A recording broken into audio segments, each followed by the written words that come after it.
Hello दोस्तों, कैसे हैं आप सब लोग। उम्मीद करता हूँ सब अच्छा है।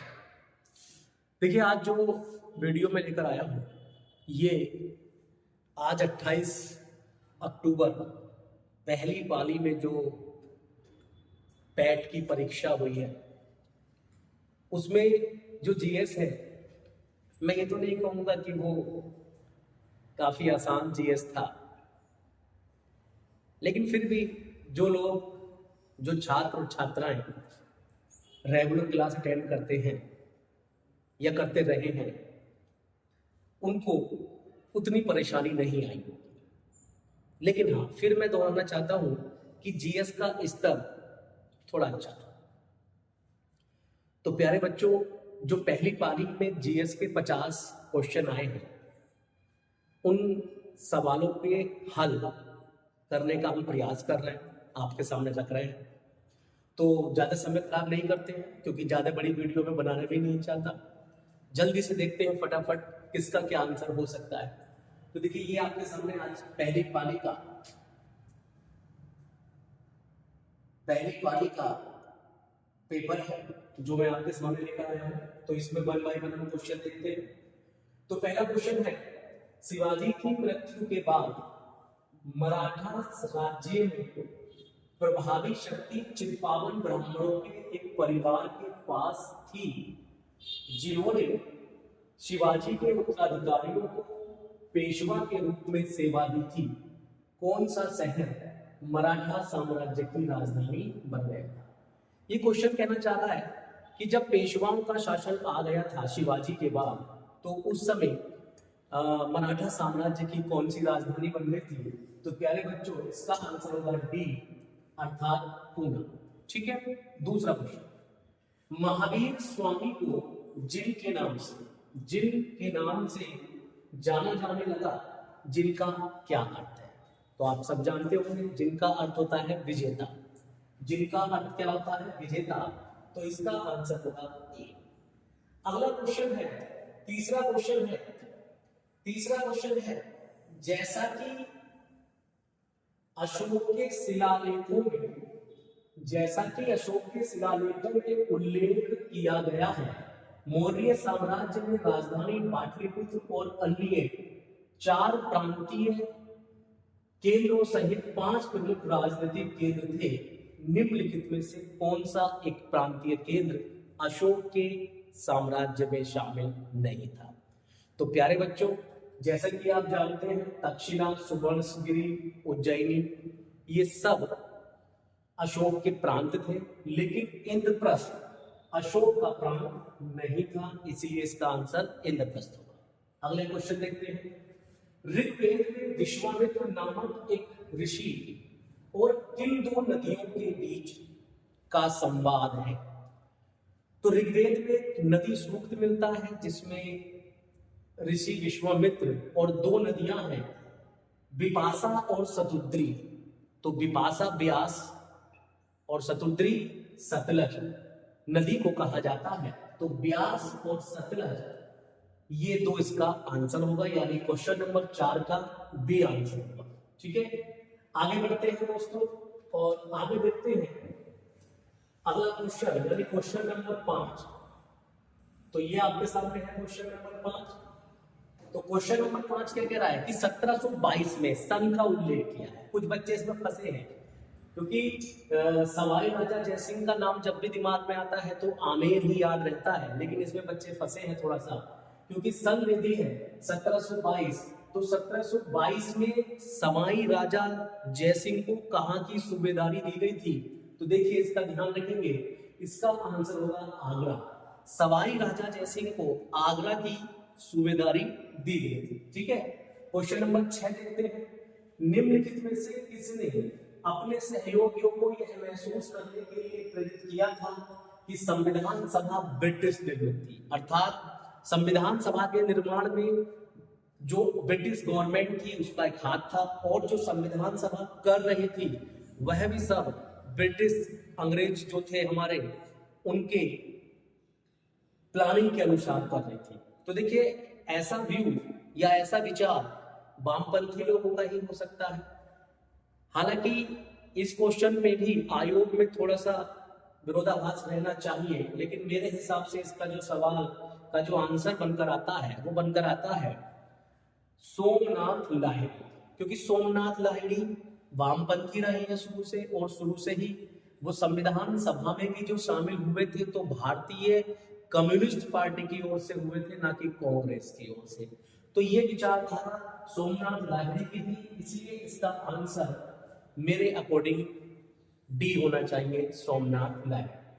चलते हैं क्वेश्चन नंबर 7 की ओर, और क्वेश्चन नंबर 7 देखते हैं हम। तो क्वेश्चन नंबर 7 क्या कह रहा है कि चित्तरंजन दास और मोतीलाल नेहरू, चित्तरंजन दास और मोतीलाल नेहरू ने किस राजनीतिक दल की स्थापना की थी?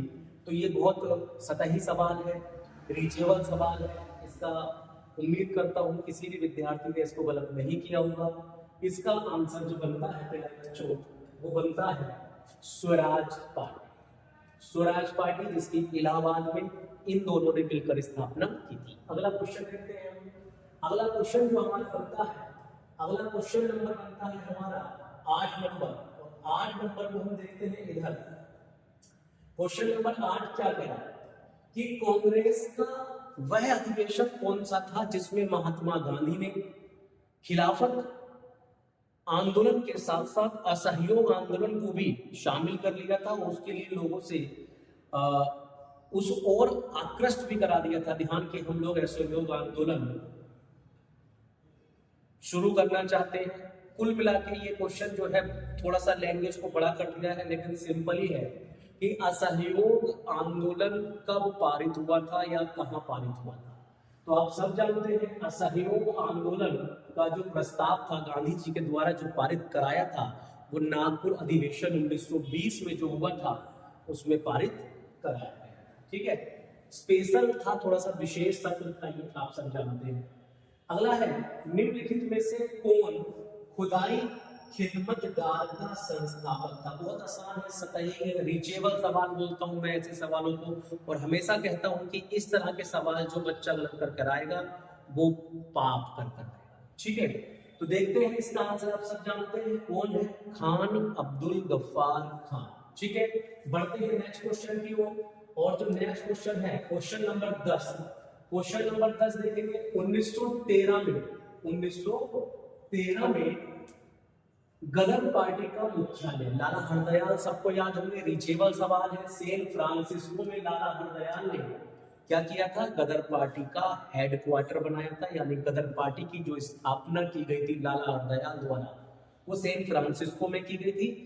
इसलिए क्वेश्चन नंबर 10 का आंसर क्या हो जाएगा, San Francisco. Shirui, question number 11 देखेंगे, शिरुई या शिरुई कुमुदनी लिली। देखिए लिली एक फूल होता है, फ्लावर होता है, और ये भारत के केवल एक ही राज्य में पाया जाता है, और उस राज्य का नाम है मणिपुर। क्या नाम है, मणिपुर। ये केवल कहां पाया जाता है, मणिपुर में ये पाया जाता है। अगला क्वेश्चन देखते हैं, क्वेश्चन नंबर 12। क्वेश्चन नंबर 12 देखते हैं। क्वेश्चन नंबर 12 क्या कह रहा है, क्वेश्चन नंबर 12 उड़िया पठान। इस क्वेश्चन में भी बहुत बच्चे फंसे हुए। एक्चुअल में उड़िया आप सब जानते हैं सामान्यतः उड़ीसा प्रदेश के लिए भी संदर्भित होता है ये शब्द, लेकिन इसमें जो है कहीं पर भी उड़ीसा ऑप्शन में दिया ही नहीं। अगर उड़ीसा दिया होता तो बहुत बच्चे उसमें फंस सकते थे। इसका आंसर होगा राजस्थान। क्या आंसर होगा इसका आंसर, राजस्थान। यानी आप समझे जो उड़िया पठार है वो कहां पर है, राजस्थान। अगला क्वेश्चन है क्वेश्चन नंबर 13। शीत ऋतु की शुरुआत में तमिलनाडु के तटीय क्षेत्रों में, देखिए रिवर्स मॉनसून बोलते हैं इसको, लौटता हुआ मानसून। जिन बच्चों को पता होगा तो लौटता हुआ मानसून जो होता है इसको उत्तर पूर्वी मानसून कहते हैं। तो इसका आंसर क्या होगा, उत्तर पूर्वी मानसून होगा, ए ऑप्शन होगा। क्वेश्चन नंबर 14 देखते हैं। क्वेश्चन नंबर 14 नेक्स्ट क्वेश्चन है हमारा, क्वेश्चन नंबर 14। तो देखते हैं राजस्थान के जालोर में, देखिए जालोर जो जिला है वो एशिया में ग्रेनाइट के लिए जाना जाता है, और वैसे यहाँ पर मल्टी कलर के ग्रेनाइट मिलते हैं, लेकिन जो इस क्वेश्चन के अकॉर्डिंग इसका आंसर बनेगा, तो इस क्वेश्चन के अकॉर्डिंग इसका जो आंसर बनना चाहिए वो बनना चाहिए रोजी पिंक। क्या बनना चाहिए, रोजी पिंक। यानी जो गुलाबी ग्रेनाइट है वो जालौन की विशेषता है राजस्थान में जो है। अगला देखते हैं पुर्तगालियों द्वारा बंदेल चर्च। देखिए ये भी एक नया क्वेश्चन है और सामान्यतः किताबों में नहीं मिलता है बंदेल चर्च। तो बंदेल चर्च जो है ये कहां पर है? पश्चिमी बंगाल में। बंदेल चर्च कहां पर है? पश्चिमी बंगाल, वेस्ट बंगाल में बंदेल चर्च। अगले क्वेश्चन की ओर बढ़ते हैं और अगला क्वेश्चन जो है हमारा उस क्वेश्चन की ओर बढ़ते हैं। अगला क्वेश्चन देखते हैं। देखिए क्वेश्चन नंबर 16। क्वेश्चन नंबर 16 कह रहा है कि गन्ने के उचित और लाभकारी मूल्य को कौन मंजूरी देता है? तो देखिए ये तो आसान है, जिसने ऑप्शनों में दिमाग लगाया होगा पकड़ लिया होगा। कृषि लागत और मूल्य आयोग। कृषि लागत और मूल्य आयोग यानी क्वेश्चन नंबर 16 का डी आंसर होगा। तो ये आप ध्यान कर लेंगे, यही जो है FRP को लागू करता है। क्वेश्चन नंबर 17 देख लेंगे। क्वेश्चन नंबर 17 क्या कह रहा है? निम्नलिखित में से कौन सा एक भारतीय श्रम कानून और सामाजिक सुरक्षा उपाय है जिसका उद्देश्य राइट टू वर्क? तो इसका देखिए बहुत आसान है ये भी, क्योंकि ऑप्शन आसान कर दिए गए हैं, विकल्प आसान कर दिए गए हैं। मनरेगा इसका आंसर हो जाएगा। क्या हो जाएगा? मनरेगा। किसी को आप मनरेगा बोलते हैं, मतलब गारंटी देता है ये कानून काम करने की, वही पूछा है ऊपर राइट टू वर्क।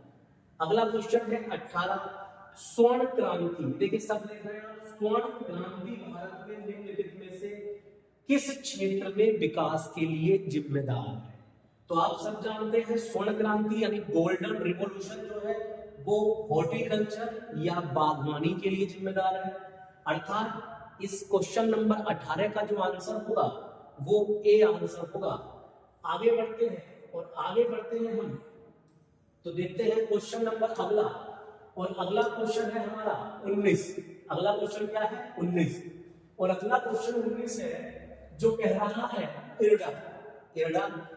इरडा को ही हम क्या जानते हैं? इरडा को ही हम जानते हैं बीमा नियामक एवं विकास प्राधिकरण। तो इरडा का हेडक्वार्टर कहाँ है? तो इसका हेडक्वार्टर है हैदराबाद। कहां पर है? हैदराबाद में। वन लाइनर फैक्ट्स है, आप भी सब जानते होंगे इसके बारे में। आगे बढ़ते हैं। निम्नलिखित में से कौन सा डिपॉजिटरी संस्थान का एक प्रकार नहीं है? देखिए ये क्वेश्चन इकोनॉमिक्स से लिया गया है। डिपॉजिटरी संस्थान वो होता है जो अपने ग्राहकों को जमा करने की सहूलियत या सुविधा देता है। तो देखिए प्यारे बच्चों, इसमें आप समझेंगे जो नबार्ड है, नबार्ड डिपॉजिटरी संस्थान नहीं है, नबार्ड डिपॉजिटरी इंस्टीट्यूट नहीं है। यह अपने ग्राहकों को कुछ भी जमा करने की सुविधा नहीं देता है। तो बढ़ते हैं अगले क्वेश्चन की ओर। अगला क्वेश्चन है हमारा 21। अगला क्वेश्चन है 21 और 21 क्वेश्चन जो है ये है भारतीय अधिनियम 1947 में, मतलब जब 1900 आप समझिएगा 1947 के बाद जब भारत आजाद हो गया तो जो कानून बनाए गए थे वो कानून 1935 की किसी एक विशिष्ट धारा के अकॉर्डिंग बनाए गए थे। देखिए प्यारे साथियों, इस क्वेश्चन का आंसर थोड़ा सा विरोधाभास है, इसलिए मैं इसका आंसर आपको नहीं दे पाऊंगा। आयोग जो इसको मानेगा वही मैं इसका आंसर मानूंगा, है ना। तो हम आगे बढ़ते हैं क्वेश्चन नंबर 22 की ओर। क्वेश्चन नंबर 22 हमारा क्या कह रहा है? क्वेश्चन नंबर 22 कह रहा है एक व्यक्ति जो संसद का सदस्य नहीं है उसे राष्ट्रपति अधिकतम कितने महीनों के लिए मंत्री के रूप में नियुक्त कर सकता है? तो आप सब जानते हैं कि भारत में मंत्री बनने के लिए संसद का सदस्य होना बहुत जरूरी है, लेकिन यदि वह संसद का सदस्य नहीं है तो राष्ट्रपति को यह अधिकार है कि वह उसे मंत्री बना सकता है, लेकिन उसे 6 माह के भीतर संसद की सदस्यता लेना अनिवार्य है। तो इस आधार पर इसका जो आंसर हो जाएगा वो बी हो जाएगा, यानी क्वेश्चन नंबर 22 का आंसर बी हो जाएगा और इसका हो जाएगा 6 माह। ठीक है, आगे बढ़ते हैं, अगला क्वेश्चन देखते हैं और अगला क्वेश्चन देखते हैं 23 क्वेश्चन देखते हैं। 23 क्वेश्चन क्या कह रहा है? वह कौन सा उच्च न्यायालय है जो अंडमान निकोबार पर भी काम करता है?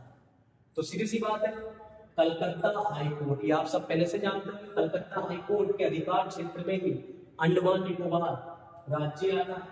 अगला क्वेश्चन है पंचायती राज संस्थाओं के अस्तित्व के लिए भारत की संसद द्वारा 73वां और 74वां संविधान संशोधन किया गया। तो प्यारे बच्चों, क्वेश्चन पूछा है कि ये कब किया गया, किस वर्ष किया गया, तो इसका आंसर आप सब जानते हैं 1992 होगा, यानी 24 नंबर क्वेश्चन का आंसर क्या हो जाएगा, आपका सी आंसर हो जाएगा। ठीक है, क्वेश्चन नंबर 25 आगे बढ़ते हैं। क्वेश्चन नंबर 25 में हम देखते हैं कि 1928 में मोतीलाल नेहरू ने नेहरू रिपोर्ट को पेश किया था। तो इस रिपोर्ट में क्या प्रस्ताव रखा था, तो आप जानते हैं नेहरू रिपोर्ट या तो जानी जाती है डोमिनियन स्टेट के बारे में, या नेहरू रिपोर्ट जानी जाती है कि नेहरू रिपोर्ट ही वह पहला मसौदा था जिसमें भारत की ओर से मूल अधिकार देने की बात की गई। ठीक है, तो इसलिए इसका आंसर क्या हो जाएगा, अधिकारों का बिल, यानी बिल ऑफ राइट्स, है ना। तो क्वेश्चन नंबर 25 का आंसर बी हो जाएगा, अधिकारों का बिल। आगे बढ़ते हैं और आगे बढ़ते हैं हम क्वेश्चन नंबर 26 की ओर। क्वेश्चन नंबर 26 की ओर हम आगे बढ़ते हैं, तो देखते हैं क्वेश्चन नंबर 26 क्या कह रहा है। क्वेश्चन नंबर 26 कह रहा है लिरिक्स क्या है, सिंपल सी बात है, स्वर यंत्र क्या है। तो देखिए इसमें ज्यादा आपको चक्कर में नहीं पड़ना है, आप सीधा समझिएगा कि स्वर यंत्र क्या है। तो एक स्वर यंत्र एक उपास्थि होती है, उपास्थि मतलब अस्थि से लचीला भाग जो होता है वो उपास्थि होती है, और ये एक और रश्मि से और एक और श्वास नली से अटैच होता है। इसको हम साउंड बॉक्स भी कहते हैं स्वर यंत्र को, क्योंकि यही वो यंत्र होते हैं जो आपकी आवाज को क्रिएट करते हैं, लिरिक्स में, है ना। तो इसका आंसर हो जाएगा क्वेश्चन नंबर 26 का डी आंसर हो जाएगा। क्वेश्चन नंबर 27 देखेंगे, milk of magnesia. Milk of magnesia एक प्रकार का कोलाइड है, तो ये किस प्रकार का कोलाइड है, तो ये सोल है। क्या है, सोल। इसका आंसर हो जाएगा क्वेश्चन नंबर 27 का बी आंसर हो जाएगा। अगले क्वेश्चन की ओर बढ़ते हैं और अगला क्वेश्चन देखते हैं। क्वेश्चन नंबर 28 29 पे बात करते हैं। तो देखिए क्वेश्चन नंबर 28 भी एक डाउटफुल क्वेश्चन है जिसका आंसर नहीं मिल पाया है। आयोग जो भी इसको मानेगा वो हम देख लेंगे। क्वेश्चन नंबर 29 देख लेते हैं। क्वेश्चन नंबर 29 कह रहा है निम्नलिखित में से कौन सा आंतरिक सौर मंडल में शामिल होना है। तो आपको मैं बता दूं, भारत के पास 5 गोले, माय मिस्टेक, सौर मंडल में हमारे 5 गोले ग्रहों का दर्जा दिया गया है ना। मैक हो गया, प्लूटो हो गया, सेरेस हो गया और इरीज हो गया। लेकिन इसमें क्वेश्चन पूछा है कि आंतरिक सौर मंडल। तो देखिए जो 4 बोना ग्रह हैं वो हमारे 8 ग्रह से बाहर है, बाहर की ओर है, तो उसे कहेंगे हम बाह्य सौर मंडल में शामिल। लेकिन एक ऐसा है सीरीज जो है वो आपका, ऐसे बताऊं मैं आपको कि बुध, शुक्र, पृथ्वी, मंगल, देन सीरीज का नंबर आता है। यानी सीरीज जो है वो सौर मंडल में ही शामिल ग्रह, वो बोना ग्रह है। इसलिए इस क्वेश्चन में पूछा गया है आंतरिक सौर मंडल। इस क्वेश्चन में क्या पूछा गया है, आंतरिक सौर मंडल पूछा गया है। तो आंतरिक सौर मंडल का मतलब क्या हो गया, आंतरिक सौर मंडल पूछा गया है, तो इसलिए इसका आंसर क्या हो जाएगा, सीरीज इसका आंसर हो जाएगा। इसका आंसर क्या हो जाएगा, सीरीज आंसर इसका हो जाएगा। ठीक है, आगे देखते हैं और आगे बात करते हैं हम। तो आगे मैं बता दूं इसका जो आंसर होगा वो आंसर हो जाएगा सीरीज। क्या आंसर हो जाएगा इसका, सीरीज। ठीक है, तो आगे बढ़ते हैं अब हम और आगे बढ़ते हैं और अगला क्वेश्चन हमारा है 29-30। क्वेश्चन नंबर 30 देखेंगे। क्वेश्चन नंबर 30 देखेंगे तो क्वेश्चन नंबर 30 में क्या है, बिछुआ एक पौधा होता है नेटल। देखिए इसकी जो पत्तियां होती हैं उनको छूने से डंक जैसी चीज आपके बॉडी में टच होती है, इसलिए इन पत्तियों का नाम बिच्छू के नाम पर रख दिया है, बिछुआ। तो ये काफी लाभदायक है मानव के लिए। तो ये पूछता है कि इसमें कौन सा अम्ल है। तो देखिए इसमें वही अम्ल है जो डंक मारने वाली हर चीज में होता है, फॉर्मिक अम्ल। आप जानते होंगे बिच्छू में होता है, चींटी में होता है, उसी को दूसरे नाम में प्रेजेंट कर दिया है इन्होंने, मेथेनोइक अम्ल। क्या कर दिया है, मेथेनोइक अम्ल। तो यहाँ पर इसका जो आंसर हो जाएगा वो क्या हो जाएगा, 30 का ए हो जाएगा। ठीक है, ये कुछ मैथ के सवाल आ गए हैं। तो ये 30 नंबर के बाद 30 नंबर की हमारी जो क्वेश्चन थे 30 ये हमने देखे। इसके आगे कुछ और भी क्वेश्चन है इसमें जो हम देखेंगे आगे, जो आगे आपको दिखाई देंगे, और ये आगे आपको दिखाई देंगे 51 से 70 तक। तो हम सीधा 51 की ओर चलते हैं, और 51 की ओर चलते हैं तो 51 में हमें क्वेश्चन मिलेगा। देखिए ये यहाँ से क्वेश्चन हमें दिखाई दे जाएगा 51 से हमें फिर से जीके के कुछ क्वेश्चन मिलने शुरू हो जाएंगे। और ये देखिए 51 में पहले क्वेश्चन क्या कह रहा है कि एक बहुत पुराने एक शुभंकर शर्मा भारत के मशहूर गोल्फ खेलने वाले खिलाड़ी हैं, इनको किसी सन में अर्जुन पुरस्कार भारत सरकार के द्वारा दिया गया था। तो यही आपसे पूछा गया है कि इन्हें किस वर्ष अर्जुन पुरस्कार से सम्मानित किया गया था।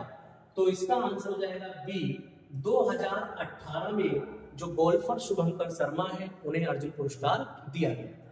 बढ़ते हैं अगले क्वेश्चन की ओर। क्वेश्चन नंबर 52 देखेंगे अब हम। क्वेश्चन नंबर 52, तो 52 देखेंगे। 52 में क्या है, भारत सरकार द्वारा संचालित निम्नलिखित में से कौन सा निगम Asia transition finance study group में शामिल हो गया है। तो PFC, P power finance corporation, PFC पहला ऐसा निगम बन गया है जो Asia transition finance study group में शामिल हो गया है। क्वेश्चन नंबर 53 देखिए अगला क्वेश्चन। गुरुग्राम में स्टार्टअप 20 के समापन समारोह के दौरान भारत ने किस देश को 2024 के लिए मसाल सौंपी है, यानी 2024 में कौन सा देश स्टार्टअप की मेजबानी करेगा। तो इसका आंसर हो जाएगा ब्राजील। कौन करेगा, 53 का आंसर हो जाएगा क्या, ब्राजील। यानी जो ब्राजील है वो अगले वर्ष यानी 24 में गुरु स्टार्टअप समिट अपने यहाँ आयोजित करेगा। अगला क्वेश्चन देखते हैं। अगला question, question number 54, question number 54। अगला क्वेश्चन देखते हैं फटाफट से। भारत के मुख्य न्यायाधीश ने कौन सा एक ऐसा पोर्टल लॉन्च किया है, भारत के मुख्य न्यायाधीश ने कौन सा एक ऐसा पोर्टल लॉन्च किया है जिसमें अधिवक्ताओं, वादियों और नागरिकों को, है ना, क्यूआर कोड आधारित ई पास जो है उनको मिल जाएगा। तो इसमें किया है उन्होंने सुस्वागतम। कौन सा किया है, सुस्वागतम। तो ये आप ध्यान कर लेंगे। इसका आंसर हो जाएगा क्वेश्चन नंबर बी, 54 का बी ऑप्शन हो जाएगा, सुस्वागतम। आगे बढ़ते हैं और आगे बढ़ते हैं हम अगले क्वेश्चन की ओर। आगे बढ़ते हैं अगले क्वेश्चन की ओर। Question number 55। हाल ही में केंद्रीय सड़क परिवहन और राजमार्ग मंत्री नितिन गडकरी ने एक एनसीएपी लॉन्च किया है। तो ये जो एनसीएपी लॉन्च किया है इसकी फुल फॉर्म क्या है, तो इसकी फुल फॉर्म है न्यू कार असेसमेंट प्रोग्राम। यानी क्वेश्चन नंबर 55 का आंसर हो जाएगा B, new car assessment programme. Question number 56 देखते हैं। क्वेश्चन नंबर 56, क्वेश्चन नंबर 56 देखते हैं। अगले दशक में निम्नलिखित में से किस क्षेत्र में व्यापार को $100 बिलियन तक बढ़ाने के लिए भारत अमेरिका टास्क फोर्स की स्थापना की गई है। बिल्कुल सही, इलेक्ट्रॉनिक्स। इसका आंसर क्या हो जाएगा, इलेक्ट्रॉनिक्स। इलेक्ट्रॉनिक्स के क्षेत्र में एक टास्क फोर्स का गठन किया गया है भारत और यूएसए के मध्य। अगला क्वेश्चन है क्वेश्चन नंबर 57, 7 कैंसर टीका। देखिए इंग्लैंड देश ने 7 मिनट का कैंसर उपचार टीके का बनाया है। ये एक बहुत बड़ी बात है, तो ये ध्यान रखना। 57। अगले क्वेश्चन की ओर बढ़ते हैं। अगला क्वेश्चन देखते हैं। 58 मध्य प्रदेश में लागू मुख्यमंत्री लाडली बहना योजना। मध्य प्रदेश में लागू मुख्यमंत्री लाडली बहना योजना में महिलाओं के लिए क्या आयु सीमा रखी गई है। तो देखिए 2 शर्तें हैं इसमें मिनिमम। एक तो ये केवल एमपी की लड़कियों के लिए है और अविवाहित लड़कियों के लिए है ये योजना। और अविवाहित है तो उसकी जो एज रखी है, इसमें काफी सारे बच्चे फंसे होंगे, लेकिन इसमें जो इसका आंसर बनेगा वो इसका आंसर बनेगा 23 से 60।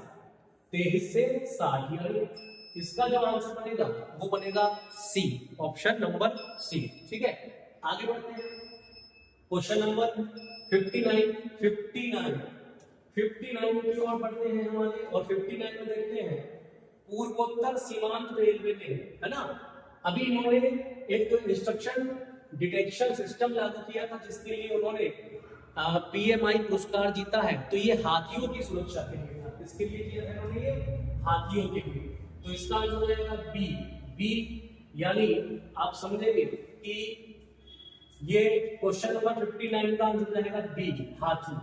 क्वेश्चन नंबर 60 हाल ही में भारतीय वायुसेना आईएएफ की पश्चिमी वायु कमान द्वारा शुरू किए गए वार्षिक प्रशिक्षण अभ्यास का नाम बताइए। तो देखिए इन्होंने जो ये किया है 2023 में, इसका नाम है त्रिशूल।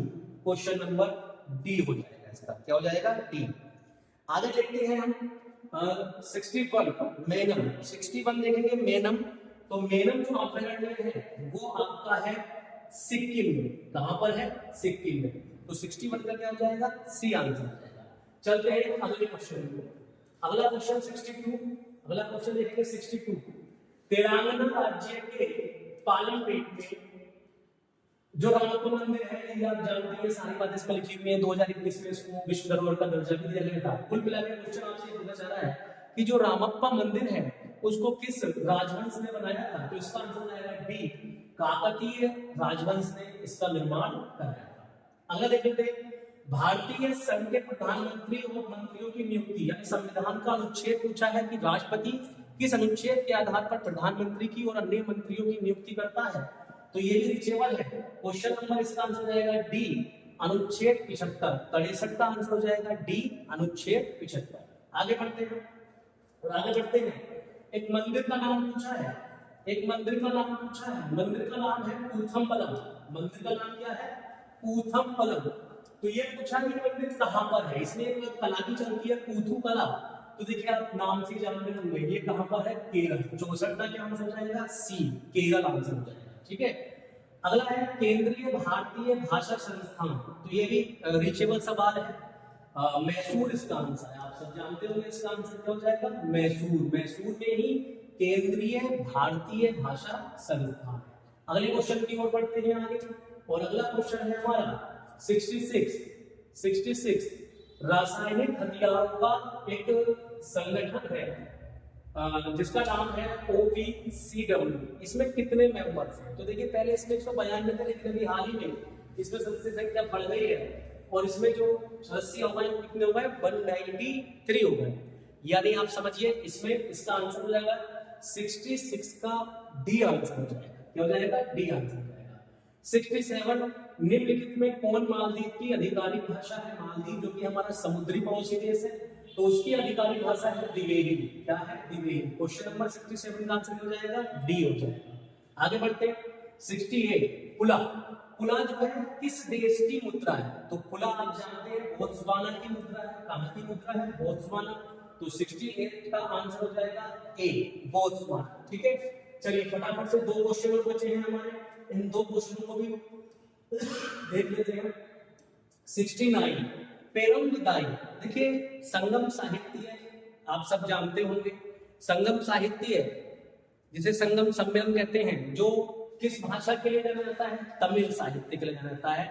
वहीं पर कुछ महाकाव्यों का रचना की गई थी, शिल्पाधिकारम, तोलकाप्पियम, है ना।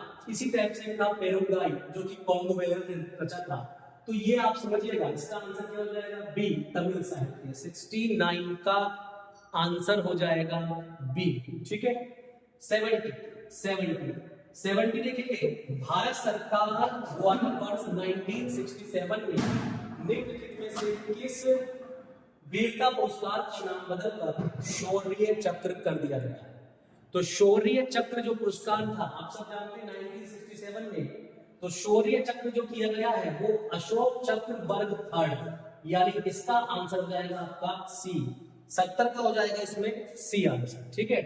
तो इस तरह से ये हमने जो आज सुबह की पाली में पैट परीक्षा में 50 क्वेश्चन आए थे, उनमें से अधिकतम क्वेश्चनों का हल कर लिया है। आप अपने जो भी आपने क्वेश्चन सेट किए हैं, आप इस वीडियो के माध्यम से उनका सॉल्यूशन प्राप्त कर सकते हैं। और जैसे कि अभी पेपर 3 से 5 की पाली का भी है, जैसे ही मुझे पेपर वो मिल जाएगा मैं आज शाम को या कल सुबह मॉर्निंग में उस पेपर का भी हल आपको देने का प्रयास करूंगा। ठीक है, धन्यवाद।